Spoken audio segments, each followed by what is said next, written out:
Hello, everyone. Let me ask you a few questions. Why do you open Instagram thinking you'll just check it for a minute, and suddenly find yourself still scrolling an hour later? Why can't you eat just one chip? You have to finish the entire bag. What if I told you that your brain is working against you, and you're caught in a carefully designed trap? Today, we're re-diving into one of the most important books of our time, Dopamine Nation by Dr. Anna Lembke. This book was written by Dr. Anna Lembke, a professor of psychiatry at Stanford University and chief of the Stanford Addiction Medicine Dual Diagnosis Clinic. She spent over 25 years treating patients with various addictions and has discovered something shocking. We're all living in an age of abundance that is making us miserable. In this audio, you'll discover how your brain's dopamine system actually works and why you're always craving more, the pleasure-pain balance principle, and why modern life is destroying it. Real patient stories that will open your eyes to your own behaviors, the 30-day dopamine detox method, a practical, science-backed approach how to use pain strategically to reset your reward system, long-term strategies to live a balanced, fulfilling life. This audio is perfect for you if you feel addicted to your phone, social media, or gaming.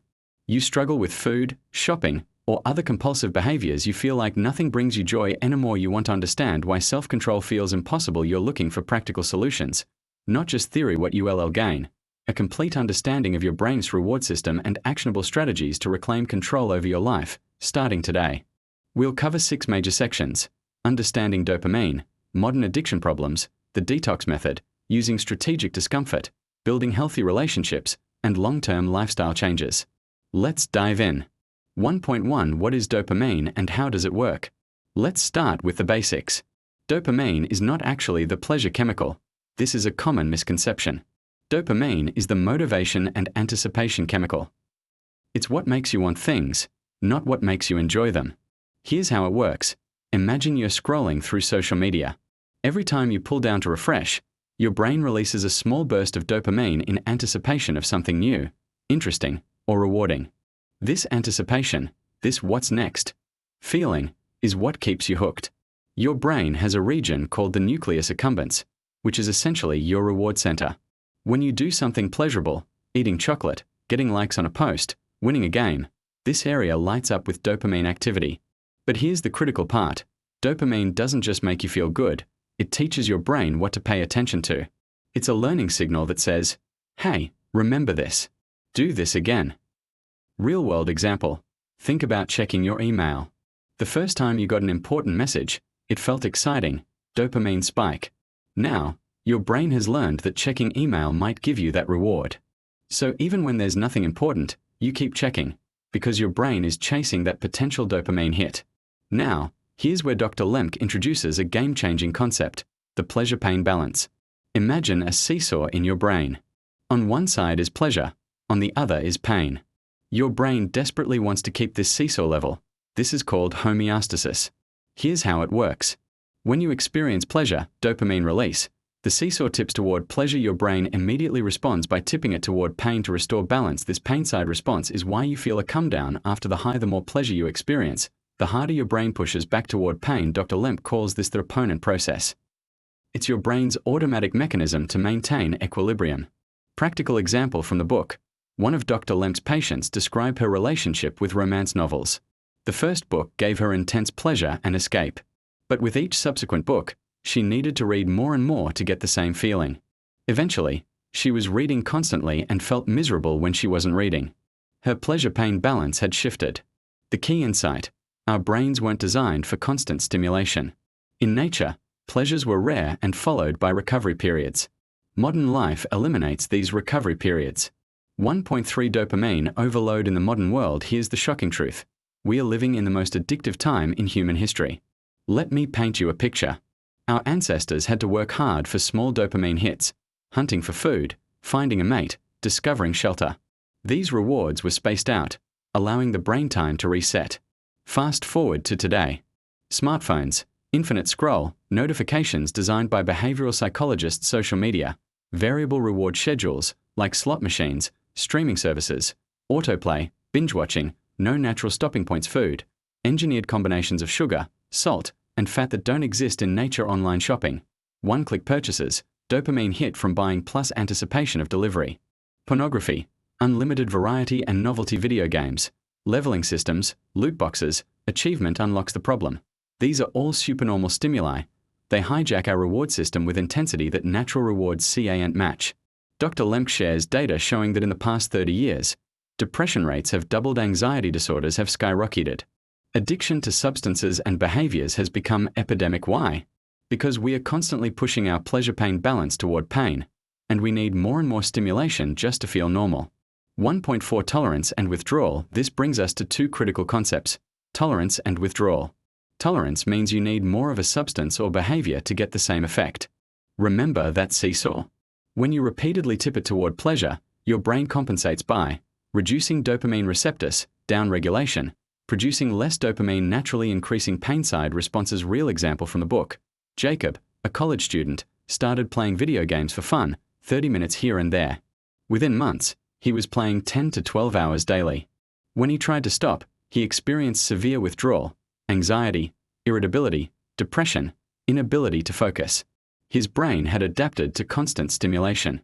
Withdrawal symptoms include anxiety and restlessness, irritability and anger, depression and lack of motivation. Physical symptoms: headaches, muscle aches, intense cravings, inability to experience pleasure from normal activities, anhedonia. Here's the cruel irony: the thing you're reusing to feel better is actually making you feel worse. You're caught in a cycle where you need the behavior just to feel normal, not to feel good. The takeaway: your brain is plastic, it adapts. But this means that while it has adapted to overstimulation, it can also adapt back to balance. This is where hope lies, and it's what the rest of this audio is about.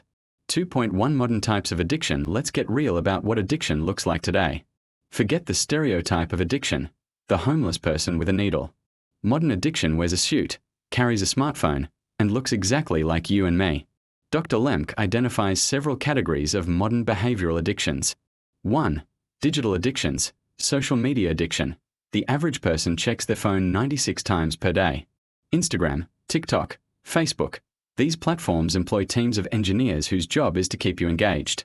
Features like infinite scroll, pull to refresh, and unpredictable rewards are deliberately designed to be addictive. Gaming addiction. Now recognized by the WHO as a legitimate disorder. Games use variable reward schedules, social pressure, and FOMO to keep players hooked. 2. Food addiction. Processed foods are engineered for bliss point, the perfect combination of sugar, salt, and fat that maximizes pleasure. Food companies employ craveability experts. The result: obesity rates have tripled since 1975. 3. Shopping or spending addiction. One-click purchasing removes natural barriers. Retail therapy provides temporary dopamine hits. Average American has over $6,000 in credit card debt. 4. Pornography addiction. Free, accessible, unlimited variety creates unrealistic expectations and relationships suffer. Studies show connection to erectile dysfunction in young men. 5. Work addiction. Glorified as hustle culture or grinding, constant connectivity blurs work-life boundaries. Burnout is at all-time highs. The key insight: these aren't bad habits, they re-hijacking the same neural pathways as drug addiction. 2.2 Real patient stories. From the book, Dr. Lembke shares powerful stories that illustrate how addiction can affect anyone. Let me share a few. Story 1. Delilah and romance novels. Delilah was a successful professional, married with children. She discovered romance novels as a form of escape. What started as reading before bed turned into reading during work, during meals, while driving, listening to audiobooks. She was reading constantly. She described it as living in an alternate reality. The novels provided constant stimulation, excitement, and escape from life's mundane stresses. But when she wasn't reading, she felt anxious, depressed, and disconnected from her family. Her pleasure-pain balance had shifted so far that real life felt unbearably boring. She needed the novels just to feel normal. Story 2. Jacob and video games. Jacob was a bright college student who started playing video games to relax. Within a semester, he was failing classes, skipping meals, and gaming 14 to 16 hours daily. He said, "Real life felt like a chore. In the game, I was important, I had purpose, I was making progress." The instant feedback and clear objectives in games made real-world goals feel impossibly slow and uncertain. When forced to stop, his parents cut off internet. He experienced severe depression, rage, and even suicidal thoughts. This is withdrawal in its purest form. Story 3. Chris and pornography. Chris was in his 30s, successful career, wanted to get married. But he couldn't maintain a relationship.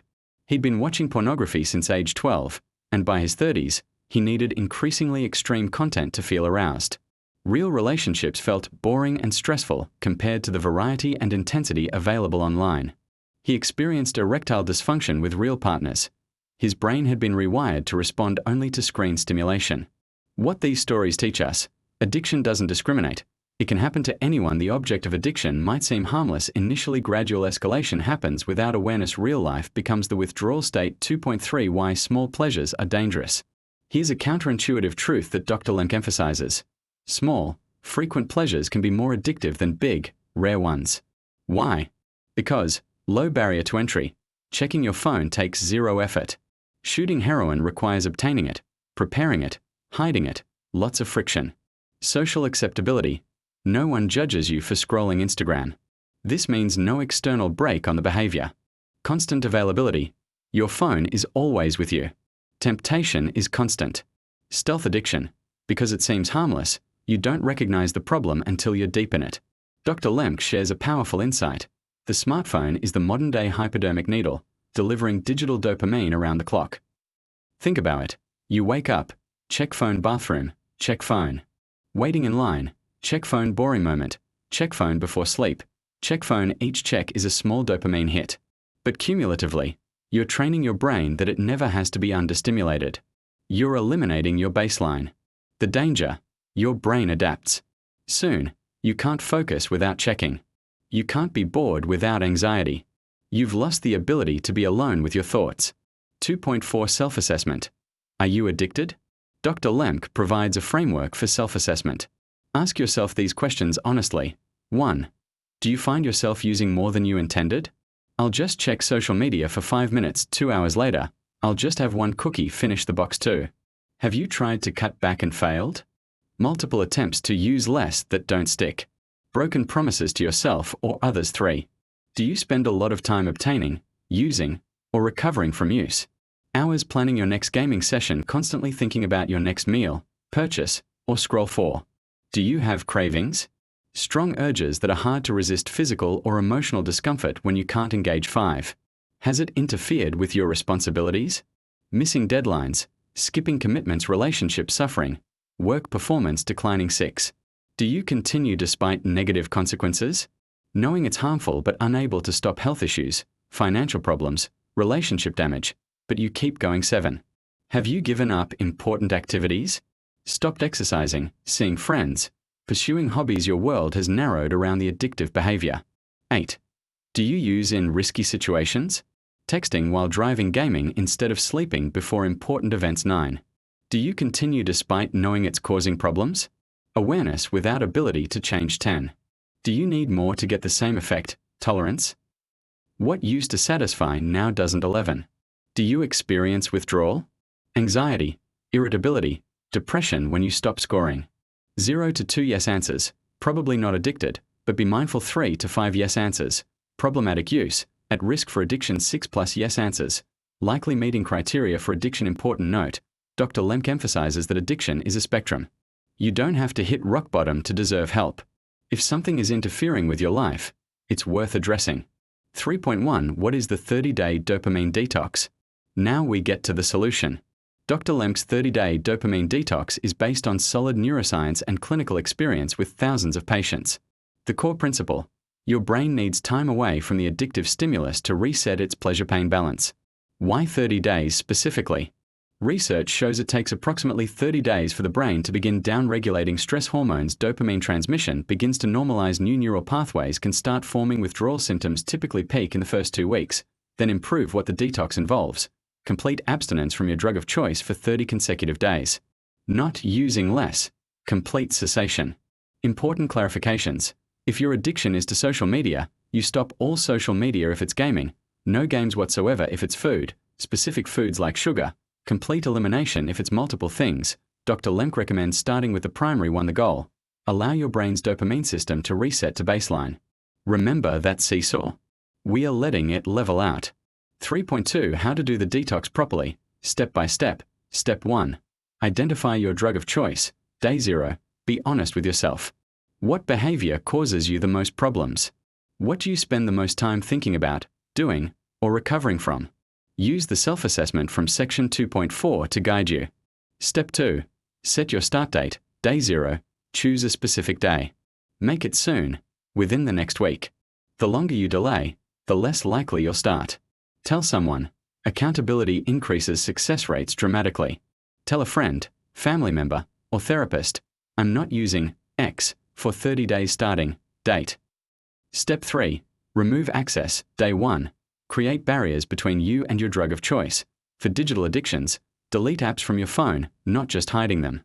Use website blockers, freedom, cold turkey. Give your devices to someone during vulnerable times, change passwords, and have someone else reset them for food addictions.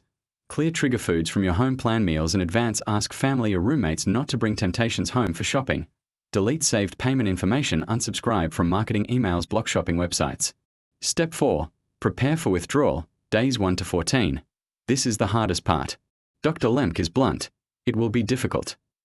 Expect these withdrawal symptoms: physical, headaches, fatigue, restlessness, changes in sleep and appetite, emotional, anxiety, irritability, sadness, emptiness, cognitive, difficulty concentrating, intrusive thoughts about your drug of choice, behavioral, pacing, fidgeting, obsessive thoughts. How to cope: ride the wave. Cravings peak and subside. They typically last 15 to 30 minutes. If you can wait them out, they pass. Distract yourself. Have a list of alternative activities ready. Physical exercise. This is crucial. It naturally boosts dopamine in healthy ways. Journaling. Write down what you're feeling. It helps process emotions. Support. Talk to your accountability partner. Step 5. The turnaround, days 14 to 21. Around week 2 to 3, something magical happens. The fog begins to lift. Patients describe, colors seemed brighter, food tasted better, I could focus on conversations, I felt present for the first time in years. What's happening neurologically? Dopamine receptors are upregulating, increasing. Your brain is producing more dopamine naturally. The pleasure-pain balance is leveling out, baseline happiness is returning. Step 6. The new normal, days 21 to 30, the final stretch. By now, acute withdrawal has subsided, you're experiencing natural pleasures again, life feels manageable without your drug of choice, you're proving to yourself you can do this. Dr. Lembke's advice: don't stop at 30 days. Many patients discover they want to continue or that 30 days wasn't quite enough. Some extend to 60 or 90 days. 3.3 What to expect during abstinence. Let me give you a realistic timeline based on Dr. Lembke's clinical observations. Week 1. Hell week: worst withdrawal symptoms, constant cravings, everything feels difficult, high risk of relapse. Your mantra: this is temporary. My brain is healing. Week 2. The valley: physical symptoms improve, emotional symptoms may worsen, depression, anxiety. Questioning whether it's worth it. Your mantra: I'm through the worst. Keep going. Week 3. Glimpses of light, first moments of genuine enjoyment without your drug, energy returning, better sleep, better mood. Your mantra: it's working. I can feel the difference. Week 4. The turnaround: significant improvement in well-being, pride in accomplishment, natural dopamine production kicking in. Your mantra: I've got this. I'm building a new life. Critical insight from Dr. Lembke: the process of overcoming addiction is often painful, but it's also profoundly meaningful. You're not just removing something, you're discovering who you are without it. 3.4 Success stories and what made them work. Let me share some transformation stories from the book. Story 1. Delilah, romance novels. After her 30-day detox from romance novels, first 2 weeks, severe anxiety, felt like something was missing, cried frequently. Week 3, started noticing her children's conversations, enjoying family dinners. Week 4, read a literary novel and actually enjoyed it. Before, it felt boring. Long term, reconnected with her family, pursued a hobby, painting, occasional novel reading without compulsion. What made it work? She told her husband, who supported her. She scheduled alternative activities for times she'd normally read. Story 2. Jacob, video games. After his forced 30-day detox, parents enforced it. First week, rage, depression, suicidal thoughts, needed professional support. Week 2 to 3, started going for walks, sleeping better. Week 4, returned to school, joined a study group. Long term, completed degree, still doesn't game, has real friendships. What made it work? Professional support during withdrawal, physical removal from the environment, structured schedule, new social connections. Story 3. Chris, pornography. After his 30-day detox, first 2 weeks, extreme anxiety, couldn't sleep, constant urges. Week 3, started exercising daily, running became his new dopamine source. Week 4, first time in years he could be intimate without pornographic imagery. Long term, married, healthy sexual relationship, occasional brief relapses but quick recovery. What made it work? Therapy, exercise, dating with boundaries, accountability partner. Common success factors: social support, not doing it alone, physical activity, replacing unhealthy dopamine with healthy dopamine. Structure, having a plan for vulnerable times, meaning connecting the detox to larger life value, self-compassion, not being overly critical during struggles. Mid-video call to action, 15 seconds. If you're finding this content valuable and helpful, I'd really appreciate it if you could subscribe to the channel. I'm creating more book summaries like this. Drop a comment below. Share which addiction resonates with you or what you're planning to try. All right, let's continue with how to use strategic discomfort to reset your system. 3.4 success stories and what made them work. Let me share some transformation stories from the book. Story 1. Delilah, romance novels. After her 30-day detox from romance novels, first 2 weeks, severe anxiety, felt like something was missing, cried frequently. Week 3, started noticing her children's conversations, enjoying family dinners.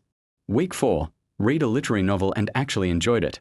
Before, it felt boring. Long term, reconnected with her family, pursued a hobby, painting. Occasional novel reading without compulsion. What made it work? She told her husband, who supported her. She scheduled alternative activities for times she'd normally read. Story 2. Jacob, video games. After his forced 30-day detox, parents enforced it.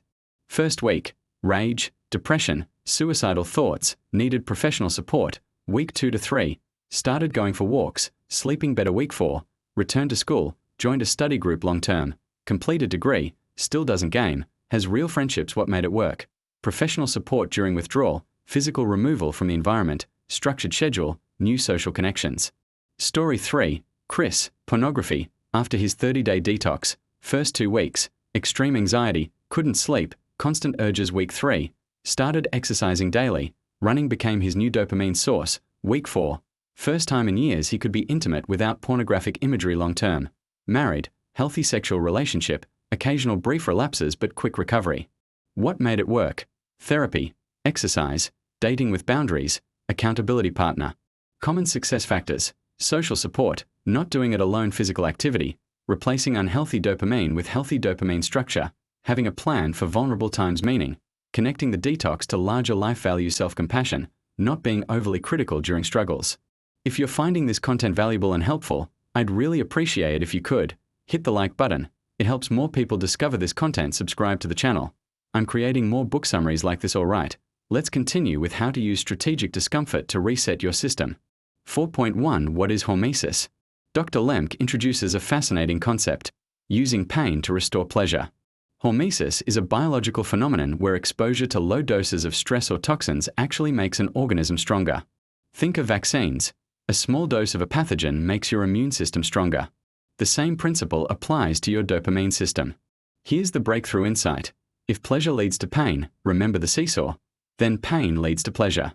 When you voluntarily expose yourself to uncomfortable, even painful experiences, your brain tips the seesaw toward pain. Your brain compensates by tipping it back toward pleasure. Unlike addictive pleasures, this process resets your baseline up with the key word: voluntary. You're choosing the discomfort, which gives you control and meaning. Dr. Lembke explains that this is why activities like cold plunges, intense exercise, fasting, meditation, mental discomfort are gaining popularity. People intuitively sense that they need discomfort to feel good. 4.2 Practical methods: cold water, exercise, fasting. Let's get concrete. Here are the main hormetic practices Dr. Lembke recommends. 1. Cold water therapy. The science: cold exposure triggers a massive dopamine release. Studies show up to 250% increase that lasts for hours. How to start: week 1 to 2, end your shower with 30 seconds of cold water. Week 3 to 4, 1 to 2 minutes of cold. Long term, full cold showers or ice baths. The key: it should be uncomfortable but not dangerous. If you're shivering uncontrollably, it's too much. Patient example from the book: Michael, recovering from alcohol addiction, started cold plunging. He described it as the only thing that made me feel alive without a drink. The discomfort demanded presence. He couldn't think about anything else. Benefits reported: increased alertness and energy, improved mood lasting several hours, better stress resilience, sense of accomplishment and control. 2. High-intensity exercise. The science: exercise releases endorphins, natural painkillers, and dopamine. But it's the intensity that matters. You need to push into discomfort. How to practice: minimum 30 minutes of vigorous exercise, 5 times per week. Key indicator: you should be breathing hard, unable to hold a conversation comfortably. Options: running, cycling, HIIT workouts, swimming, rowing. Important: this isn't leisurely activity. Dr. Lembke specifically says, a gentle walk won't cut it for dopamine reset. You need to push yourself. Patient example: Sarah, recovering from social media addiction, took up CrossFit. The intense workouts gave her a sense of accomplishment and community. She said, I was getting high from hard work instead of likes. Benefits: immediate mood elevation post-workout, improves sleep quality, better focus and concentration, natural confidence, boost community and social connection. 3. Intermittent fasting. The science: mild hunger increases dopamine production and improves dopamine receptor sensitivity. How to start: beginner, 12-hour overnight fast, finish dinner by 7 p.m., don't eat until 7 a.m. Intermediate, 16:8, eating window of 8 hours, fasting for 16. Advanced, 24-hour fasts once per week. The discomfort: hunger, especially initially. Irritability, thinking about food. The payoff: after adaptation, 2 to 3 weeks, mental clarity, energy, and a healthier relationship with food. Patient example: David, struggling with food addiction, started 16:8 fasting. He said, learning to sit with hunger without immediately satisfying it taught me I could handle discomfort. Benefits: metabolic health improvements, mental clarity during fasted state, breaking the cycle of constant eating, mindful awareness of true hunger versus boredom eating. 4. Meditation. The science: meditation is intentional mental discomfort, sitting with boredom, anxiety, and restlessness without escape. How to practice: start with 5 to 10 minutes daily. Sit in silence, focus on breath. When mind wanders, it will constantly, gently return to breath. The practice is in the returning, not in perfect focus. The challenge: your brain will scream for stimulation. This is withdrawal from constant mental stimulation. Patient example: Lisa, recovering from shopping addiction, started meditating. First weeks were torture. She couldn't sit still for 5 minutes. By month 2, she could do 20 minutes and reported, I discovered I could be okay with doing nothing. Benefits: improved emotional regulation, better stress management, increased self-awareness, ability to tolerate boredom and discomfort, present moment awareness. 4.3 How pain affects dopamine. Let's go deeper into the neuroscience. When you voluntarily embrace discomfort, initial response, pain side of the seesaw tips down. This is the discomfort you feel, compensatory response.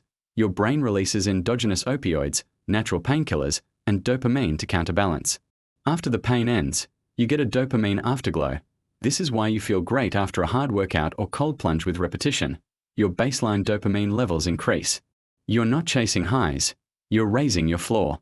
The key difference from addictive pleasure, high spike, deep crash, lower baseline over time.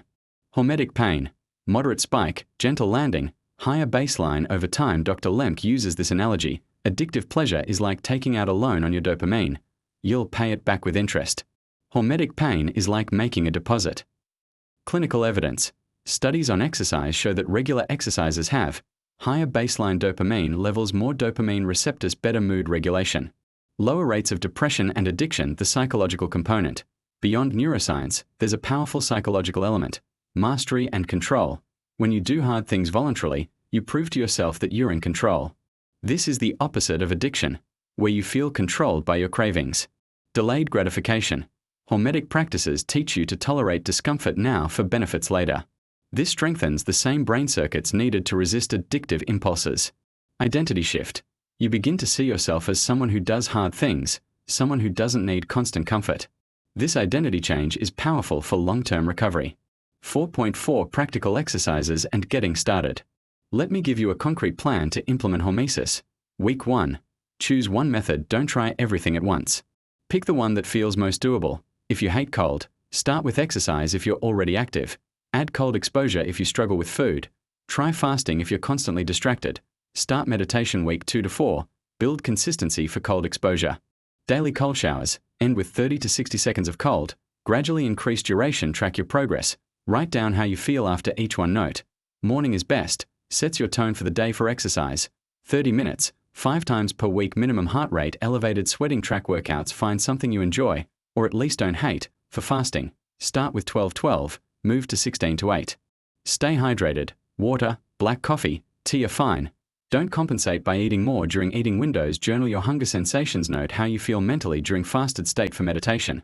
5 to 10 minutes daily, same time each day. Morning is best. Use an app if helpful. Headspace, Calm, Insight Timer. Don't judge yourself for bad sessions. There are no bad sessions. The mind-wandering is the practice. Set a timer so you're not checking the clock. Weeks 5 to 8. Stack practices. Once one practice is established, add another. Morning meditation followed by cold shower. Fasting combined with exercise. Cold exposure after meditation. Example: morning routine. Wake up, don't check phone. 10-minute meditation, cold shower, exercise or walk. Break, fast with nutritious meal. This routine hits multiple hormetic stresses and sets a powerful tone for your day. Long term. Make it lifestyle. The goal is to make hormetic practices part of your identity. I'm someone who does hard things. I'm someone who doesn't need constant comfort. I embrace discomfort because it makes me stronger. Dr. Lembke's patient insight. Those who successfully maintain recovery almost always adopt at least one hormetic practice. It's not optional, it's essential. Tracking progress. Keep a simple journal. What hormetic practice did you do today? How did you feel before, during, after? What did you notice about your mood, energy, cravings? Over time, you'll see patterns that reinforce the behavior. Final tip. Start small but start today. Don't wait for the perfect moment. 5 minutes of cold water or meditation today is worth more than the perfect plan you never start. Remember, the discomfort is the point. If it feels easy, it's not working. But if it feels impossible, you've gone too far. Find your edge and gradually expand it. 5.1 The power of radical honesty and shame. Here's where Dr. Lembke's approach gets unexpectedly profound. She argues that honesty, especially about our shameful behaviors, is therapeutic. The concept of radical honesty. We hide our addictions. We lie to others and ourselves. We feel shame, and shame drives us deeper into addictive behavior because we are alone with it. Dr. Lembke's breakthrough insight. Shame loses its power when exposed to light. The science behind this. Secrets require cognitive effort to maintain, mental burden. Shame activates the same brain regions as physical pain. Social connection and acceptance activate reward pathways. Vulnerability creates authentic bonds. The therapeutic process. Dr. Lembke has her patients tell their full story, the shameful parts, the relapses, the rock-bottom moments, to someone they trust. This could be a therapist, a support group, AA, SLAA, online communities, a close friend or family member, an accountability partner. What happens when you tell the truth? Initial terror, fear of judgment, rejection, disgust. The revelation. Most people respond with compassion, not judgment. They often share their own struggles. Relief. The burden of secrecy is lifted. One patient described it as a weight I didn't know I was carrying suddenly gone. Connection. Authenticity creates real intimacy. Hiding creates distance. Accountability. Once someone knows, you're less likely to relapse because you'd have to lie. Patient example from the book. Rachel was addicted to shoplifting, not because she needed items, but for the thrill, dopamine. She'd stolen thousands of dollars worth of goods. The shame was crushing. She told her therapist, expecting judgment. Instead, her therapist listened without shock. Rachel said, "For the first time, I felt seen and not disgusting." This acceptance was the turning point in her recovery. The practice of radical honesty. Dr. Lembke recommends starting small. Tell one person about your struggle. Join a support group where others share similar experiences. Keep a brutally honest journal when you relapse. Tell someone immediately. Don't hide it. Why this works. Breaks the isolation of addiction. Provides external motivation. Normalizes struggle. You're not uniquely broken. Creates opportunities for help and support. 5.2 Social connection and dopamine. Here's a crucial point. Humans are social creatures, and social connection is one of the most powerful natural sources of dopamine. The problem. Addictive behaviors often isolate us. We withdraw from relationships because shame keeps us hiding. The addiction takes all our time and energy. Real relationships feel difficult compared to the easy hit of our drug. We fear judgment or being told to stop. The irony. Social isolation increases cravings and makes recovery harder. We need connection to heal, but addiction destroys connection. Dr. Lembke's research shows patients with strong social support are 3x more likely to maintain recovery. Social connection activates the same reward pathways as drugs, but in a sustainable way. Quality matters more than quantity. One deep friendship is better than 100 superficial contacts. The neuroscience. When you have meaningful social interactions, oxytocin is released, bonding hormone. Dopamine is activated. Naturally, stress hormones, cortisol, decrease. Your brain learns. This feels good and it's sustainable. Contrast this with digital connection. Social media gives dopamine hits but no real intimacy. It's a simulacrum of connection without the depth. You can scroll for hours and feel more lonely. Patient example. Marcus was addicted to gaming. His friends were online avatars. When he quit gaming, he realized he had no real friends. The loneliness was crushing. Dr. Lembke helped him. Join a rec sports league, physical activity plus social. Volunteer at a local organization. Attend a men's support group. Marcus said, I realized I'd been starving for real connection while thinking I was social because I was in Discord all day. 5.3 The radical honesty concept in practice. Let's get practical about implementing radical honesty. Level 1. Self-honesty, the foundation. Before you can be honest with others, you must be honest with yourself. Practice. Daily journaling. What did I do today that I'm ashamed of? No judgment, just observation. Name your feelings. I feel anxious because. Track your behaviors honestly. I used addiction for X hours today. Why this matters. Self-deception is the first line of defense for addiction. Breaking through it is essential. Level 2. Selective disclosure, building trust. Tell one safe person your full story. Choose someone who cares about you, won't judge harshly, can handle the information, will maintain confidentiality. What to say. I need to tell you something I've been hiding. I'm struggling with addiction. I'm not asking you to fix it, but I need you to know. What usually happens? They're relieved you trusted them.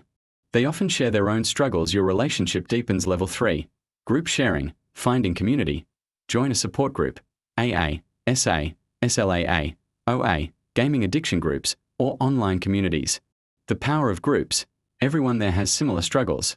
No shame. You hear strategies that work. You realize you're not alone or uniquely broken. Regular accountability.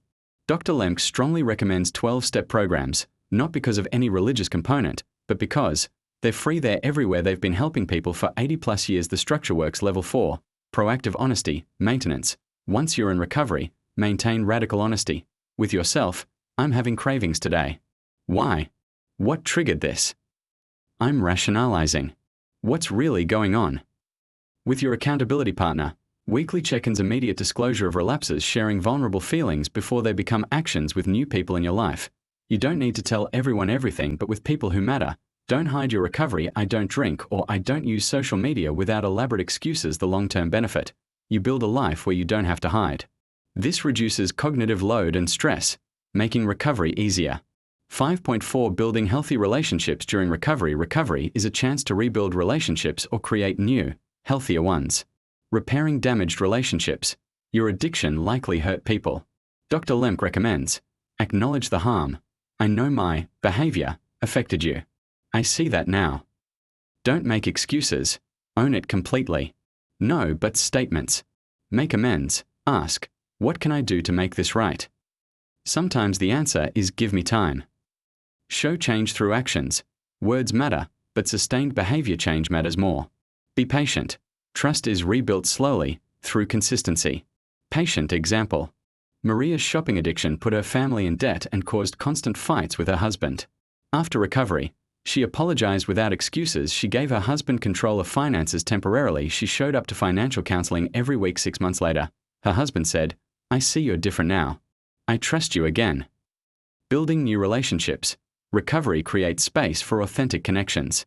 Dr. Lembke's advice. Seek out people who support your recovery. Distance yourself from people who enable your addiction. Join activities aligned with your values, not your addiction. Be selective.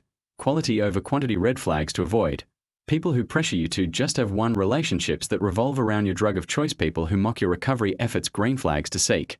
People who respect your boundaries. Those working on their own growth. Communities built around healthy activities. People who celebrate your progress. The role of professional help. Dr. Lembke strongly advocates for therapy, especially cognitive behavioral therapy, CBT, changes thought patterns. Acceptance and commitment therapy, ACT, builds psychological flexibility. Group therapy combines professional guidance with peer support. When to seek professional help. If withdrawal symptoms are severe, if you have co-occurring mental health issues, depression, anxiety, trauma, if you've tried to quit alone and failed repeatedly, if you're having thoughts of self-harm. Important. Seeking help is not weakness. It's wisdom. You wouldn't try to set your own broken bone. Why try to fix addiction alone? The social dimension of recovery is not optional. Humans are social animals. We get sick in isolation and heal in connection. Your relationships are not peripheral to recovery. They're central to it. 6.1 Self-binding techniques. Ulysses contracts. Dr. Lembke introduces the concept of self-binding, setting up barriers between yourself and temptation before you in the moment of craving. The Ulysses contract.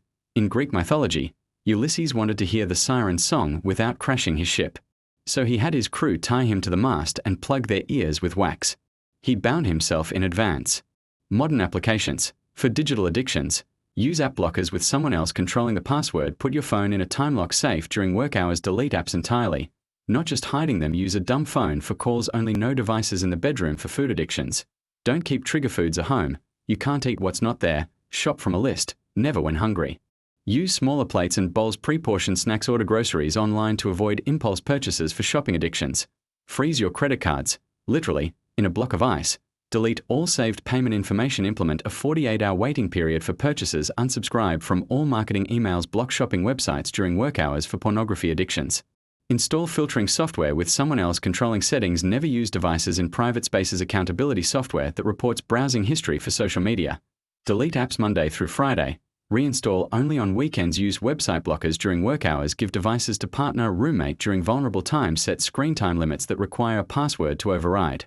The key principle: make the bad choice hard and the good choice easy. Dr. Lembke emphasizes, willpower is overrated. Environment design is underrated. When you're tired, stressed, or triggered, you will take the path of least resistance. Make sure that path is the healthy one. Patient example: Tom was addicted to online gambling. He installed blocking software on all devices, gave his wife control of finances. Self-excluded from gambling websites. They ban your account. Closed all but one bank account. Had his paychecks direct deposited to his wife's account. He said, "I made it so hard to gamble that by the time I'd overcome all the barriers, the craving had passed." 6.2 Organizing your environment. Your environment shapes your behavior more than you realize.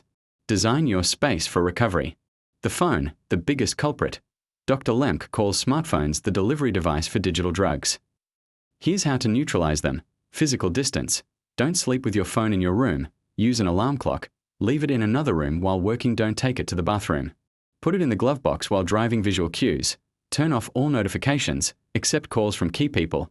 Grayscale mode makes phone less appealing. Remove all social media from home screen. Set a boring wallpaper, not photos of loved ones, that creates emotional pull. Time barriers. Use screen time or digital well-being features. Set app limits that require password to override. Have someone else set the password. The home environment. Remove triggers. If you binge watch TV, remove the TV from bedroom. If you snack mindlessly, keep only healthy foods visible. If you online shop, delete saved payment info. Add friction to bad habits. Unplug the router at night. Keep junk food in hard-to-reach places. Make your bed immediately so you can't crawl back. And reduce friction for good habits. Lay out workout clothes the night before. Keep a book on your nightstand instead of your phone. Pre-prep healthy meals. Keep a water bottle visible. The workspace for focus.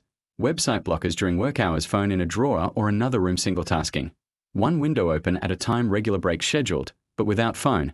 The social environment. Surround yourself with people who support your recovery. Model healthy behaviors. Don't enable your addiction. Challenge you to grow. Distance yourself from people who still engage in your addiction heavily. Those who mock or minimize your recovery. Relationships built around the addictive behavior. Anyone who pressures you to just have one. This doesn't mean cutting people out forever, but during early recovery, you need protective distance. Patient example: Jennifer was addicted to drinking. She removed all alcohol from her home, stopped going to bars and clubs, found a new friend group through AA, started hosting sober game nights, joined a hiking club. She said, "I had to build a new life. My old environment was designed for drinking."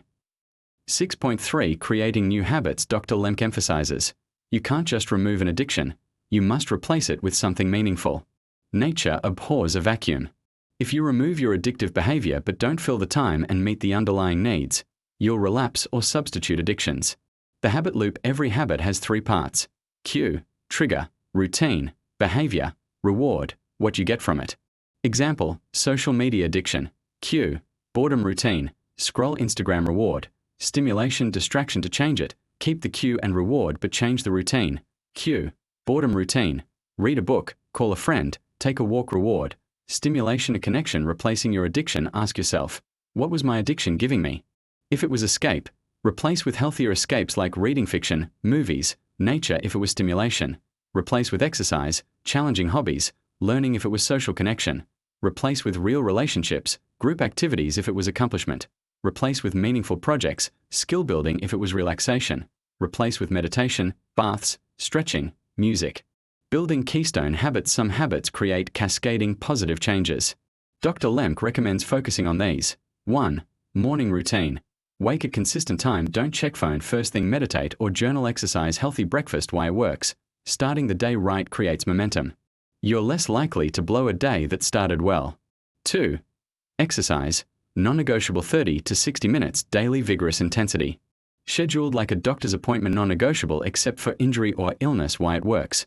Natural dopamine, stress relief, improved sleep, sense of accomplishment, time that can't be spent on addiction. 3. Sleep hygiene, consistent bedtime, even weekends, no screens 1 hour before bed. Dark, cool room. Read fiction to wind down. Why it works. Poor sleep increases cravings and decreases willpower.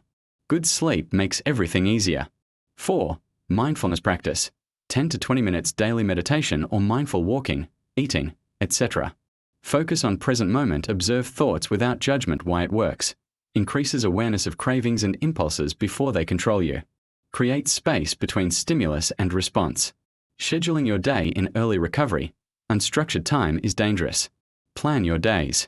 Example recovery focus schedule, 6 a.m., wake, meditation 6:20 a.m., exercise 7 a.m., shower, breakfast 8 a.m., work or responsibilities 12 p.m., lunch, away from desk, 5 p.m., end work 5:30 p.m., hobby or social activity 7 p.m., dinner 8 p.m., reading or low-key activity 9:30 p.m., evening routine 10 p.m., sleep notice. Every hour is accounted for. No, I'll figure it out. Gaps where addiction can slip in. As recovery strengthens, you can allow more flexibility. But initially, structure is essential. 6.4 Sustaining recovery. The long game. Recovery isn't a destination, it's a lifestyle. Here's how to sustain it long term. Year 1. Vigilance and rebuilding focus. Daily commitment to abstinence, building new routines and habits, repairing relationships, regular support group attendance, frequent therapy. If applicable, common challenges, acute cravings, especially first 90 days, boredom and restlessness. Social pressure, life stresses. Keys to success. Don't get complacent after 30 days. Maintain strict boundaries. Use your support system. Remember why you started. Year 2 to 3. Integration and identity focus. Recovery becomes part of your identity. I'm someone who doesn't X. Feels natural. Less white knuckling. More genuine preference for healthy life. Helping others in early recovery. Powerful for cementing your own. Common challenges. Overconfidence. I've got this. I can moderate. Complacency. Skipping support groups, meditation, etc. Life transitions, marriage, job change, moving. Keys to success. Maintain core practices, exercise, connection, honesty. Remember that recovery is permanent, not temporary. Don't isolate. Be honest about struggles. Year 4 plus, thriving focus.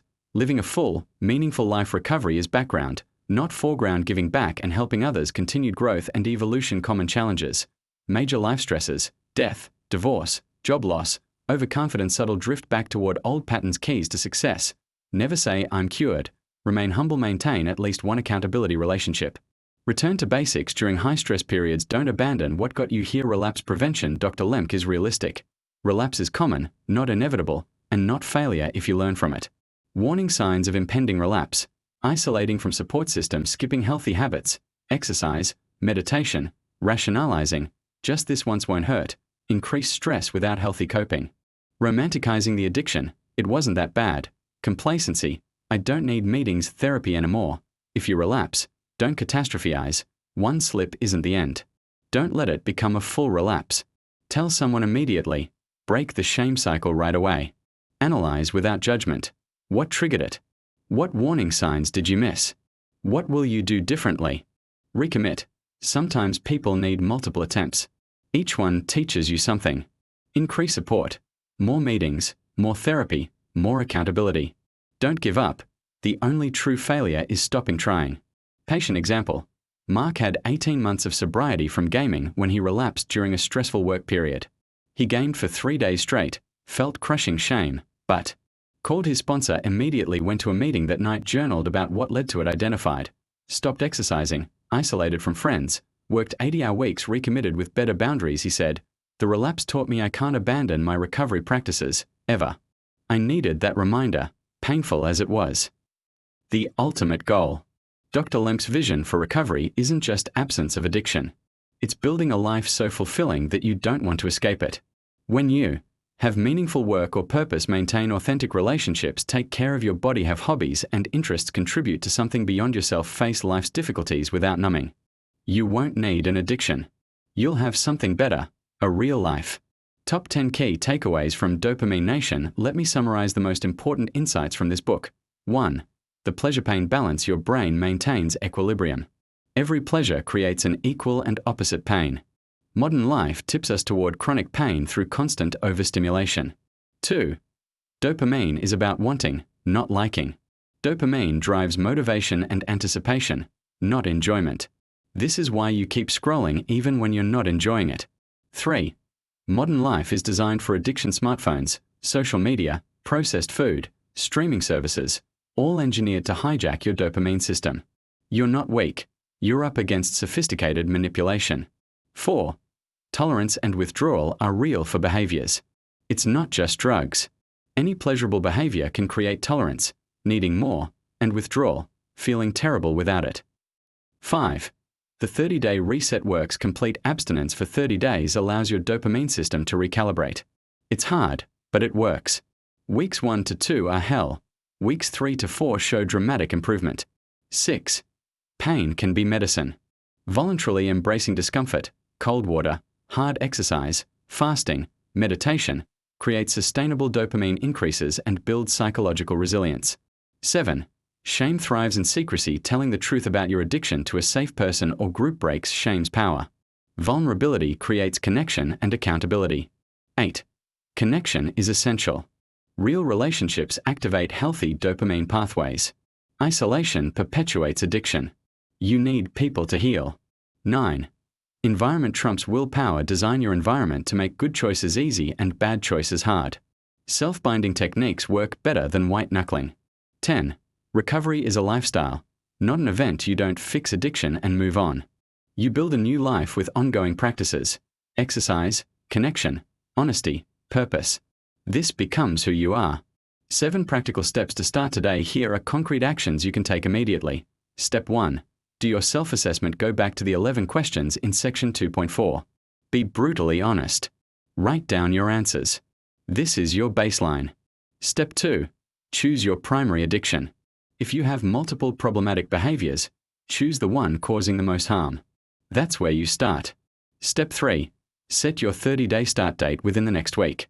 Mark it on your calendar. Tell one person. Step 4. Remove access today. Don't wait until your start date to set up barriers. Delete apps now. Install blockers now. Clear trigger items from your home now. Set up accountability now. Step 5. Start one hormetic practice. Choose the easiest one for you.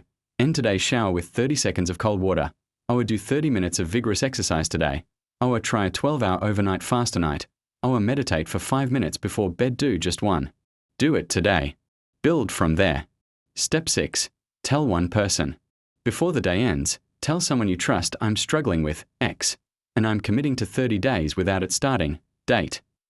Will you support me? Step 7. Join a community. Find a support group, online or in person, related to your addiction. You don't have to share the first time, just show up. How to use this book. Read it. If you haven't read the full book, do so. Dr. Lembke provides depth and nuance this summary can't capture. Share it. If someone you love is struggling, give them this book. Sometimes we need an outside voice to break through denial. Return to it. Keep this as a reference. When you're struggling, reread relevant sections. The message lands differently at different stages of recovery. Implement progressively. Don't try to do everything at once. Start with the 30-day detox. Add hormetic practices. Then work on relationships and environment. Build gradually. Use it as a framework. The pleasure-pain balance concept gives you a mental model to understand any addictive behavior. Apply it broadly. Similar books and resources. If Dopamine Nation resonated with you, check out these related books. 1. Atomic Habits by James Clear. How to build good habits and break bad ones. Practical, actionable strategies complements Dopamine Nation perfectly for the how-to of behavior change. 2. The Molecule of More by Daniel Lieberman. Deep dive into dopamine's role in human behavior. More scientific but very accessible. Helps understand why we always want more. 3. Indistractable by Nir Eyal. Specific strategies for managing technology addiction. Practical tools for focus and attention. Written by the author of Hooked, about how products create habits. 4. Digital Minimalism by Cal Newport. Philosophy and practice of intentional technology use 30-day digital declutter process, similar to dopamine detox. Focus on rebuilding life around meaningful activities. 5. The Craving Mind by Judson Brewer. Neuroscience of Addiction and Mindfulness, How Awareness Breaks Addictive Cycles. Meditation-based approaches to change. 6. Your Brain on Porn by Gary Wilson. Specific to pornography addiction, but principles apply. Broadly clear explanation of how internet addiction rewires the brain. Recovery stories and strategies. 7. Lost Connections by Johann Hari, about depression and addiction, as disconnection emphasizes social and environmental factors, challenges purely biological models of addiction. 8. The Willpower Instinct by Kelly McGonigal. Science of Self-Control, Why Willpower Fails and What Works Instead. Practical exercises and strategies. Final thoughts. Here's what I want you to take away from this. You are not broken. Your brain is functioning exactly as designed. It is responding to an environment that is hijacking its reward system. You're not weak or flawed. You're human living in an unprecedented time. Change is possible. Dr. Lembke has seen thousands of patients transform their lives. Recovery is real. It's achievable, and it starts with a decision followed by action. It will be hard. The first weeks of abstinence are genuinely difficult. Embracing discomfort goes against every modern message. Building new habits requires effort. But difficulty isn't the same as impossible. You don't have to do it alone. In fact, you can't. Connection is essential. Support groups, therapy, friends, family, use them all. Asking for help is strength, not weakness. Start small, but start now. You don't need to have everything figured out. You don't need to be perfect. You just need to take the first step today. End your shower with cold water. Delete one app. Tell one person. Meditate for 5 minutes. Just start. The life on the other side is worth it. Every patient Dr. Lembke describes who achieved lasting recovery says the same thing. I can't believe I lived that way for so long. Life is so much better now. That can be you. It starts with understanding, which you now have. And it continues with action, which only you can take. Your brain wants balance. Your life wants meaning. You want freedom. All of this is available to you. The path is clear, even if difficult. And you now have the map. The question is, will you take the first step? Thank you so much for staying with me through this deep dive into Dopamine Nation. If you found this valuable, here's how you can help. Smash that like button. It helps this content reach more people who need it. Subscribe and hit the bell. I'm creating more transformative book summaries. Comment below. I want to hear from you. Discussion questions for the comments. What's your biggest dopamine trigger? What behavior are you going to address first? Have you tried any form of dopamine detox before? What was your experience?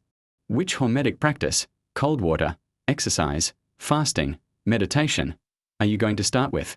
Coming up next, I'm working on a summary of Atomic Habits by James Clear, perfect companion to this book for building the habits that sustain recovery. Share this video with someone who's struggling. Sometimes we need to hear the truth from an outside source.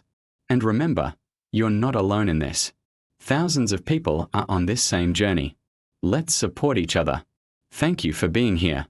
Thank you for taking your recovery seriously. And thank you for investing in becoming the person you want to be. See you in the next video. Now go take that first step.